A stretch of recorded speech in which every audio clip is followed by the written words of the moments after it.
കളിക്കളത്തിലെ പരിക്കുകളെ ഇനി പേടിക്കേണ്ട. എല്ലാവിധ സ്പോർട്സ് ഇഞ്ചുറികൾക്കുമുള്ള സമഗ്ര പരിഹാരം ഇവിടെയുണ്ട്. ABC orthopaedic hospital, near Kairali theatre, Calicut road, Manjeri. Mankada കൂട്ടിൽ സദാചാരമർദ്ദനമേറ്റ് യുവാവ് കൊല്ലപ്പെട്ട കേസിൽ 5 പ്രതികൾ കുറ്റക്കാരാണെന്ന് കോടതി കണ്ടെത്തി. 1 മുതൽ 5 വരെ പ്രതികളായ മങ്കട കൂട്ടിൽ സ്വദേശികളായ നായകത്ത് അബ്ദുൽ നാസർ, സഹോദരൻ ഷറഫുദ്ദീൻ, പട്ടിക്കുത്ത് മുഹമ്മദ് സുഹൈൽ, പട്ടിക്കുത്ത് അബ്ദുൽ ഗഫൂർ, പട്ടിക്കുത്ത് സക്കീർ ഹുസൈൻ എന്നിവരെയാണ് കോടതി കുറ്റക്കാരാണെന്ന് കണ്ടെത്തിയത്. പ്രതികൾക്കുള്ള ശിക്ഷ വെള്ളിയാഴ്ച മഞ്ചേരി 1-ാം അഡീഷണൽ ജില്ലാ സെഷൻസ് കോടതി ജഡ്ജി M. തുഷാർ വിധിക്കും. 6 മുതൽ 8 വരെ പ്രതികളായ ചെന്നൈക്കുന്നൻ ഷഫീഖ്, മുകിൽ പീടിക, പറമ്പാട്ട് മൻസൂർ, അമ്പലപ്പള്ളി അബ്ദുൽ നാസർ എന്നിവരെ തെളിവുകളുടെ അഭാവത്തിൽ വെറുതെ വിട്ടു.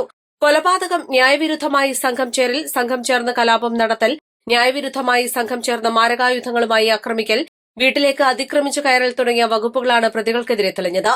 3ഉം 5ഉം പ്രതികളായ സുഹൈൽ, സക്കീർ ഹുസൈൻ എന്നിവർക്കെതിരെ തെളിവ് നശിപ്പിക്കൽ വകുപ്പും തെളിഞ്ഞു. 2016 ജൂൺ 28 പുലർച്ചെ 3:30-ക്കാണ് കേസിനാസ്പദമായ സംഭവം. പ്രദേശത്തെ ഒരു വീട്ടിലേക്കെത്തിയ മങ്കട സ്വദേശിയായ കൂട്ടിൽ കുന്നശ്ശേരി നസീർ ഹുസൈനെ അനാശാസ്യത്തിന് പോയി എന്നാരോപിച്ച് വടി, പട്ടികവടികൾ എന്നിവ കൊണ്ട് സംഘം ചേർന്ന് മർദ്ദിച്ച് കൊലപ്പെടുത്തിയെന്നാണ് പ്രോസിക്യൂഷൻ കേസ്. പ്രോസിക്യൂഷന് വേണ്ടി special public prosecutor advocate PG Mathew ഹാജരായി. East life, Manjeri.